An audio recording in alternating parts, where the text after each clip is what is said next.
안녕하세요. orlando 킴입니다. 오늘은 M7의 전망과 더불어서 구독자님 요청하신 파가에 대해서 알아보는 시간을 갖도록 하겠습니다. 자, 현재 시장의 흐름부터 잠깐 짚고 넘어가 보겠습니다. 투자자들이 트럼프 대통령의 최신 관세 계획에 대해서 명확한 발표를 기다리는 가운데 미국의 주식 선물, 달러, 비트코인 가격이 하락하고 있다. 이렇게 밝히고 있죠. 그래서 선수들 입장에서는 대부분이 트럼프의 관세 강경책을 저지하고 있다. 근데 백악관 이에 맞서서 정밀한 수술용 매수를 들고 나섰다. 그 이야기를 하고 있죠. 관세는 철회된 것이 아니라 재조정된 것이라는 거죠. 시장에서 재조정된 위험도 여전히 위험이다. 그렇게 말하고 있죠. 그래서 요거 자체를 본다면 결론적으로 불확실성이 조금 더 더해진 거지 주가 자체가 여기서부터 급락을 한다. 자, 그렇게 보진 않고 있습니다. 외부적인 요소죠. 내부적인 요소가 아니고. 그래서 펀더멘탈을 갖다가 어느 정도 시험은 할 수 있겠지만 이거 자체가 완전히 펀더멘탈을 뭉개뜨리는 건 아니다. 이렇게 보시면 되죠. 결론은 불확실성이 조금 더 더해졌다. 그렇게 보시면 되겠습니다.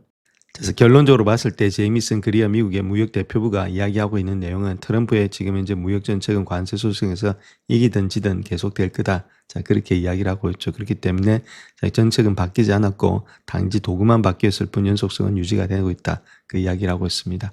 더 중요한 것은 중국과 유럽, 그다음 일본, 한국 이미 체결된 협정은 그대로 유지가 되고 있고 이번 조치가 완전히 새로운 것을 내놓는 것이 아니라 가격 체계를 재조정하는 것임을 보여주고 있다. 그래서 행정부는 협정을 파기하는 것이 아니고 통행력을 조정한 것이다. 그래서 이러한 미묘한 차이가 중요하다. 그래서 불확실성이 조금 더 더해진 거지 그 자체가 여기서 끝나는 건 아니다. 그렇게 보시면 되겠죠. 그래서 어느 정도 지금 이제 다 시장도 미스터 마켓도 약간은 지금 이제 조정은 있겠지만 그 조정 자체가 아마 큰 폭으로 떨어질 것은 아니다. 이미 다 알고 있는 사실이다. 그 이야기를 하고 있습니다. 자, 그렇다면 최근 몇 년간의 황금 세븐 자체가 시장 자체를 갖다 사상 최고치로 끌어올렸는데 이제는 시대가 완전히 끝나고 완전 패망으로 가냐, 이제 완전히 끝난 거냐, 자, 거기에 대해서 한번 살펴보겠습니다. 자, 그래서 실제적으로 팩트적으로 봤을 때 M7의 스탁의 퍼포먼스 있죠. 최근 연도에 비해서 얼마만큼 지금 이제 수익률이 창출이 되고 있는지. 자, 엔비디아 같은 경우는 2023년도에 238%, 2024년도에 171, 그다음 38, 1.3% 정도밖에는 안 올라가고 있죠. 그래서 계속 점점 줄어가고 있는 모습에 있다. 자, 주가 자체가 뭐 큰 폭에 올라갈 수는 없겠죠. 초창기하고는 좀 다른 모습을 보이고 있는 것은 확실하다. 그럼에도 불구하고 어느 정도의 반등은 있겠지만은 반등이 그렇게 크지는 않지 않겠는가. 자, 그런 식으로 지금 이제 이야기를 하고 있죠. 메타 역시도 194%, 65, 12 갔다가 0.3%로서 줄여가고 있다. 그럼 2010년도가 지금 연속 4년 동안의 상승 속에 있는데 마지막이냐, 자, 아니면 끝물이냐, 아니면 마이너스냐, 이거에 대해서 우리가 한번 알아봐야 되겠죠. 그 때문에 이제 보고 있는 거니까. 테슬라 역시도 100%, 62%, 11%, 마이너스 8.5, 8.75%. 그 다음 아마존 역시도 80%, 44, 5.2, 그 다음 마이너스 9.7 줄어들어가 계속해서 모든 것이 다 줄어들어가고 있다는 겁니다. 구글 역시도 58, 35, 65. 구글은 조금 더 나아지고 있죠. 자, 그 다음에 마선은 56에다가 12, 그 다음 13은 플랫되다가 지금 마이너스 17까지 내려가 있다. 애플 역시는 좀 플랫되다가 여기서부터 많이 내려가고 있죠. 그래서 전반적으로 가서 이렇게 쭉 줄어나가는 그런 입장이 있는 것이 M7 쪽에 있다. 저 그렇게 보면 되는데, 거기서도 그나마 저 구글 같은 경우는 조금 일단은 지금 내려갔다가 올라갔던 모양이 보여주고 있고, 자, 엔비디아 같은 경우도 주르륵 내려가고 있는데 그나마 지금은 좀 플러스가 되고 있다. 그래서 플러스 되는 종목은 요 두 개밖에는 없지 않냐. 그래서 나머지는 일단은 완전히 그냥 올라가긴 좀 힘들고 요거 자체도 뭐 올라가는 데는 한계가 있지 않냐. 자, 그렇게 현재로서는 보고 있다는 겁니다.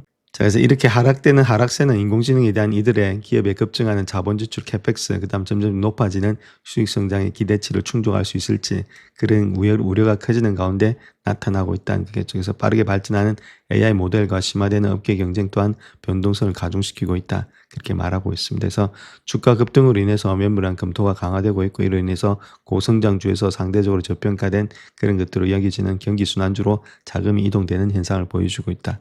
자금의 이동 이런 것들, 첫 번째는 일단은 자본 지출, 두 번째는 수익의 성장치, 세 번째는 자금이 이동하고 있다. 요 세 가지만 어느 정도 없어지면은 주가는 또 올라갈 수 있다. 저 그렇게도 우리가 거꾸로 한번 생각을 해볼 수 있다는 겁니다.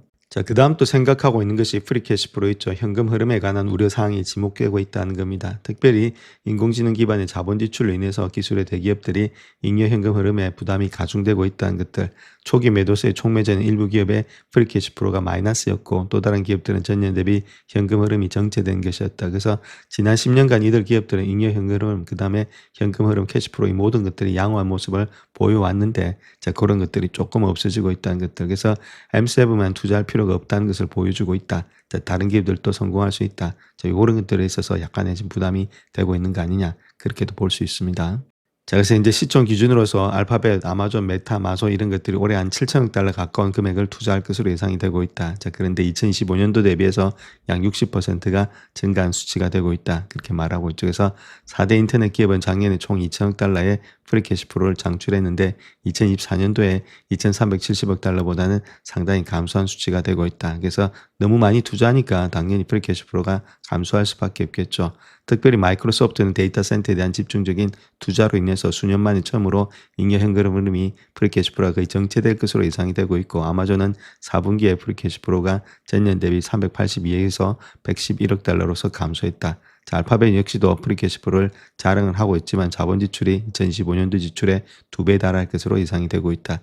이런 것들이 지금 현재 문제가 되고 있다. 그렇게 밝히고 있죠. 자, 그렇다면 M7들의 지금 이제 프리캐시 플로우가 어떻게 되고 있는지 한번 보겠습니다. 프리캐시 플로우는 우리가 일단 이제 캐시프롬 오퍼레이션 있죠. 영업 활동을 통해서 번 돈. 자, 거기에서다 캐펙스를 뺀 거다. 이렇게 보시면 됩니다. 그래서 요걸 뺐을 때 이거 자체가 플러스가 되고 있는지 마이너스가 되고 있는지 따라서 영업 현금 흐름이 돈이 있는지 그걸 볼 수가 있겠죠. 그래서 2025년부터 시작해서 2017년도까지가 어떻게 형성되고 있는지 자, 그거 한번 보겠습니다. 아마존도 2010년도에 마이너스 됐다가 2017년도에는 플러스가 되고 있죠. 자, 메타 역시도 조금 줄어들었다가 다시금 올라가고 있고 해서 2026년도가 상당히 안 좋은 해가 되고 있다는 겁니다. 그만큼 투자가 많다는 이야기 되겠죠. 그 다음 마소도 마찬가지고 이렇게 되고 있고, 구글 역시도 좀 많이 줄어들었다가 올라가고 있죠. 2024년도보다는 많이 줄어들었다가 다시금 올라가는 모양이 있다. 그 다음에 애플 이런 것들은 뭐 크게 일단 투자를 하지 않고 있으니까, 또 오라클이라든지 콜립 이런 것들 아직까지도 마이너스가 되고 있다는 거죠.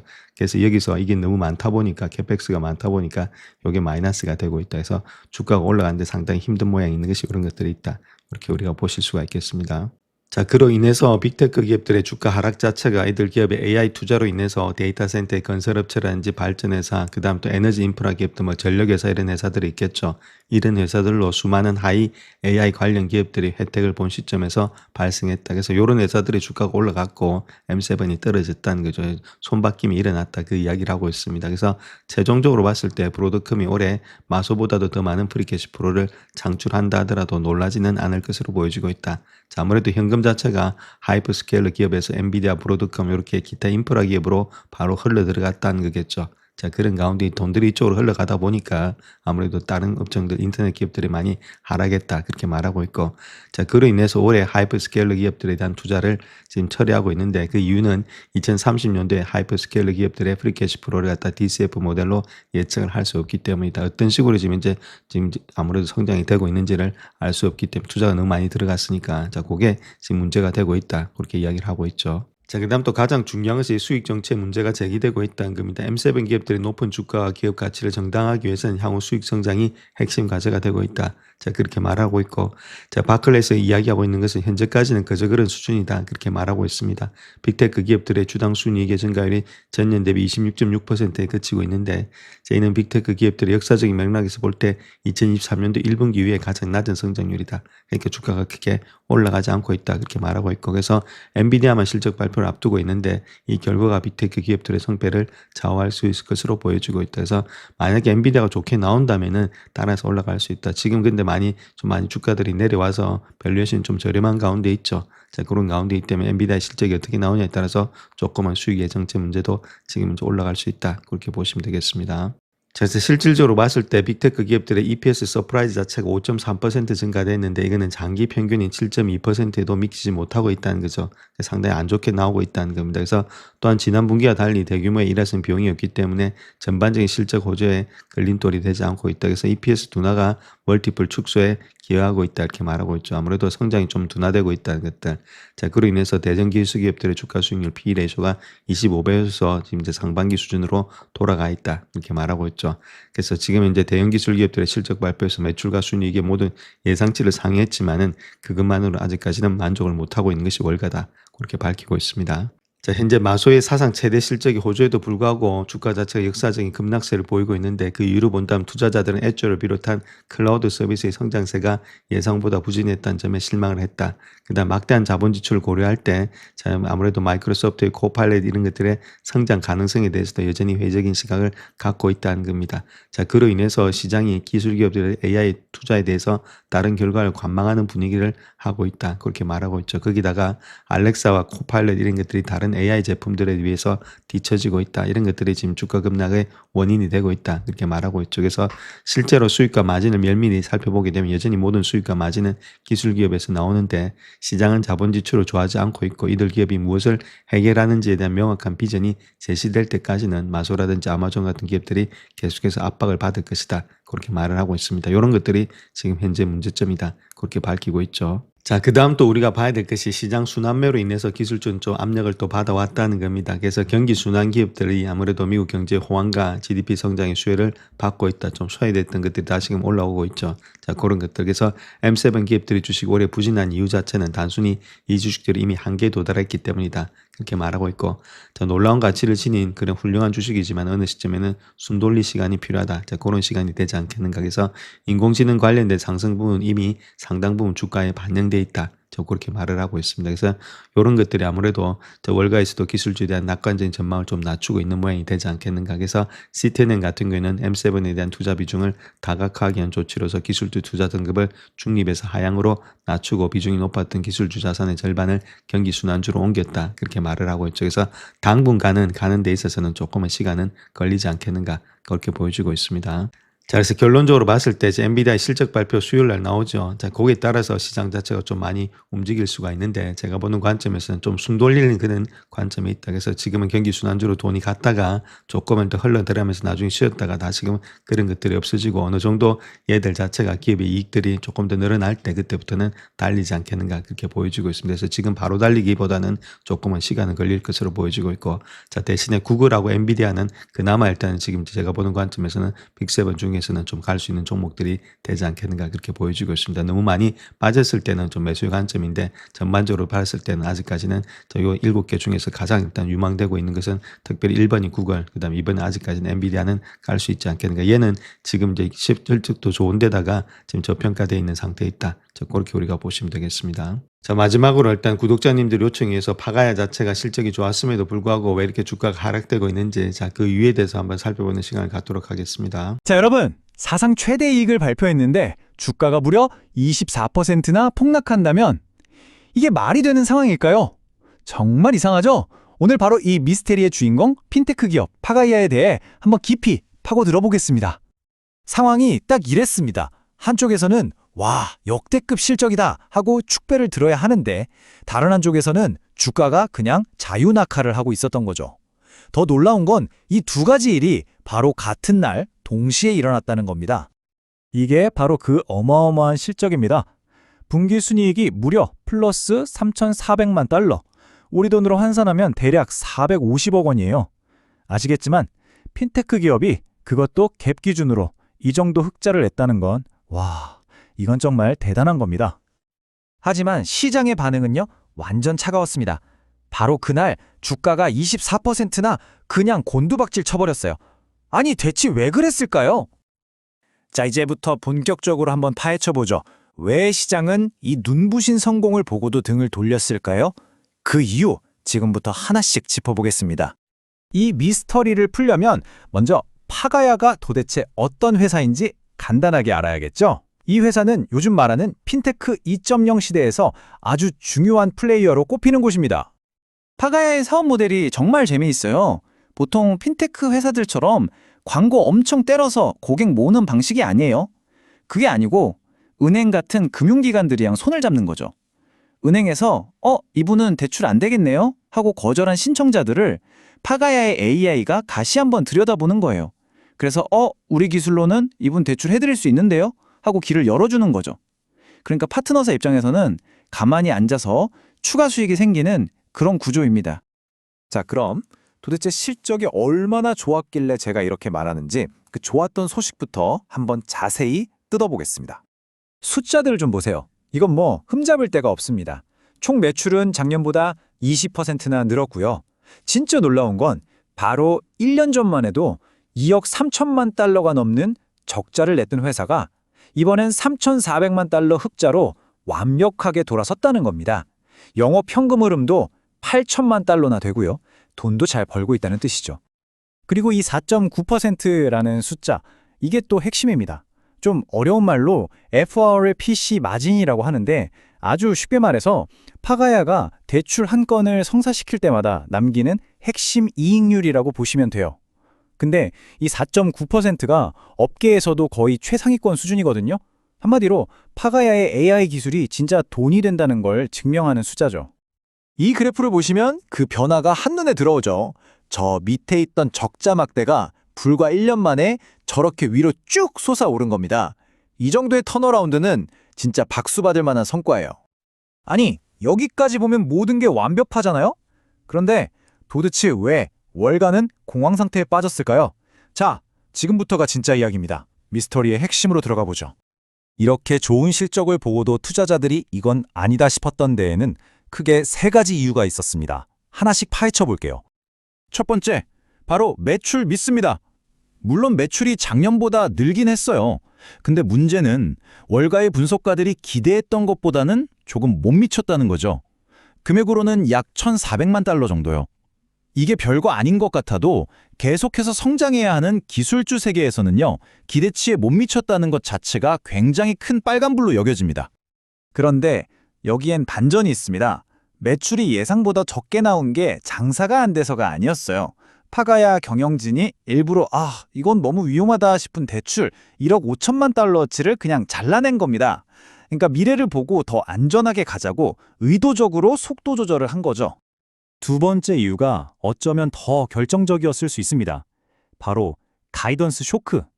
앞으로의 전망을 너무 낮게 제시한 거예요. 작년에는 매출이 26%나 성장했는데 내년에는 15% 정도 성장할 것 같다고 발표한 거죠. 이 말을 듣는 순간 투자자들 머릿속에서는 이 회사 이제 고성장주가 아닌가? 하는 생각이 번쩍 들었을 겁니다. 그리고 마지막 세 번째, 투자자들을 아주 헷갈리게 만든 게 있었어요. 바로 마이너스 수수료라는 항목입니다. 보고서에 수수료 수익이 마이너스 600만 달러라고 찍혀 있었거든요. 아니, 수수료는 받는 돈인데 어떻게 마이너스가 되죠? 알고 보니까 이런 거였어요. 페가야베 자기들이 만든 대출 상품을 더 안전하게 만들려고 자기 회사 돈을 거기에다 더 집어넣은 겁니다. 일종의 투자죠. 그런데 회계 처리상으로는 이게 마치 손실처럼 보였던 거예요. 그러니까 겉보기엔 비용인데 실제로는 미래를 위한 투자였던 거죠. 자, 그럼 이제 잠시 시야를 넓혀서요. 파가야의 이런 움직임이 전체 핀테크 시장에서는 어떤 의미를 가지는지 한번 살펴보겠습니다. 이 표로 한번 보세요. 다른 핀테크 경쟁사들과 비교한 건데요. 여기서 재밌는 게 파가야는 소파이나 랜딩클럽처럼 이미 흑자를 내고 있는 회사예요. 그런데 주가 매출 비율, 그러니까 PSR을 보면 다른 회사들보다 현저히 낮습니다. 한마디로 버는 돈에 비해 주가가 싸게 거래되고 있다는 뜻이죠. 그럼 왜 이렇게 저평가를 받을까요? 결정적인 차이가 바로 자금 조달 방식에 있습니다. 소파이나 랜딩클럽은 은행이라서 고객들 예금을 받아서 이걸로 대출 사업을 할 수 있어요. 굉장히 안정적이죠. 하지만 파가야는 은행이 아니기 때문에 사업에 필요한 돈을 100% 외부 자본시장에서 구해와야 합니다. 시장은 바로 이 부분의 리스크를 보고 주가를 할인해서 보고 있는 겁니다. 자, 여기까지 들어보시니까 어떠세요? 이 모든 상황을 종합해 볼 때 과연 파가야의 미래를 우리는 어떻게 봐야 할까요? 긍정적으로 보는 쪽의 이야기는 이렇습니다. 시장이 지금 당장의 실망감 때문에 놓치고 있는 것들이 많다는 거죠.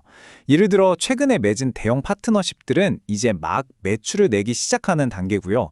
자동차 대출 같은 새로운 분야로도 계속 뻗어나가고 있습니다.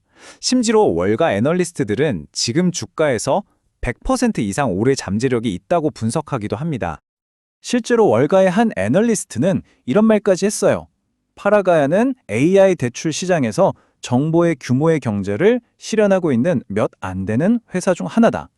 말이 좀 어렵지만 쉽게 말해 데이터와 AI 기술력으로 다른 회사들이 절대 따라올 수 없는 경쟁력을 만들어가고 있다는 극찬이죠. 결국 이 모든 이야기는 하나의 질문으로 귀결됩니다. 지금 파가야가 보여주는 이 신중함, 과연 이게 다가올 폭풍우를 견뎌낼 단단한 요새를 짓는 과정일까요? 아니면 더 높이 날아갈 수 있는 스스로의 날개를 꺾는 성장의 감옥을 만드는 과정일까요? 파가야의 이 역설적인 이야기는요, 단순히 한 회사의 이야기가 아닙니다.